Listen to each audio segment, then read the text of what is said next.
Good day believers! Gusto mo ba ng maayos at matiwasay na pamilya at mamuhay ng may saya sa araw-araw? Kahit kapos sa kaperahan ngunit natutugunan naman ang pang-araw-araw na pangangailangan.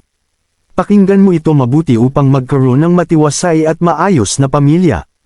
Mga Kawikaan Kapitulo 15 Versikulo 17. Mas masarap ang isang plato ng gulay na inihaing may pag-ibig, kaysa isang matabang baka na inihaing may galit.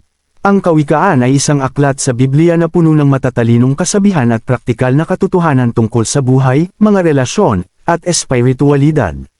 Itinatampok ng Kawikaan Kapitulo 15 Versikulo 17 ang kahalagahan ng pag-ibig at pagkakasundo sa mga relasyon. Una, unahin ang pag-ibig kaysa kayamanan.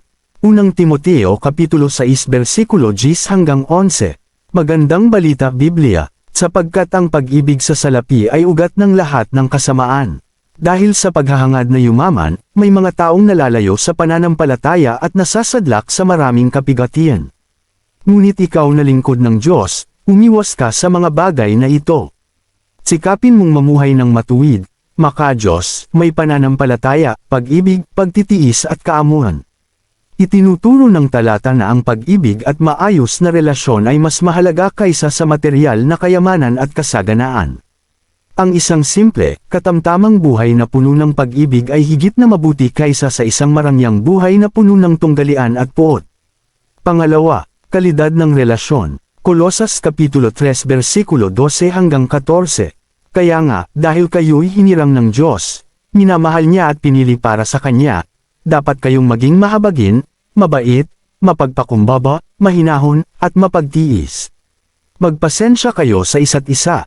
Kung may hinanakit kayo kaninuman, magpatawad kayo gaya ng pagpapatawad sa inyo ng Panginoon. At higit sa lahat, taglayin ninyo ang pagmamahalan, na siyang nagbubuklod sa lahat sa ganap na pagkakaisa. Itinatampok nito ang kahalagahan ng kalidad ng ating mga relasyon. Ang pamumuhay sa isang mapagmahal na kapaligiran ay nagdudulot ng higit na kasiyahan at kagalakan kaysa sa pamumuhay sa yaman ngunit napapaligiran ng mga negatibong emosyon at salungatan. Pangatlo, pagiging kontento at simple. Unang Timoteo Kapitulo 6 Versikulo 6 hanggang 8. Sa katunayan, may malaking ang pakinabang sa relihiyon kung ang tao'y marunong masiyahan. Wala tayong dinalang anuman sa sanlibutan. At wala rin tayong madidalang anuman pag alis dito. Kaya, dapat tayong masiyahan kung tayo'y may pagkain at pananamit. Hinihikayat ng salawikain ang pagiging kontento sa mga simpleng bagay sa buhay kung ito ay may pagmamahal at kapayapaan. Ang tunay na kaligayahan at katuparan ay nagmumula sa makabuluhang relasyon sa halip na material na pag-aari. Hindi masama ang kayamanan kung ito'y gagamitin sa tama at magkaroon ka ng pag-ibig sa kapwa. Ngunit higit sa lahat ay bigyang halaga ninyo ang kaharian ng Diyos at ang pamumuhay ng ayon sa kanyang kalooban, at ibibigay niya sa inyo ang lahat ng mga bagay na ito.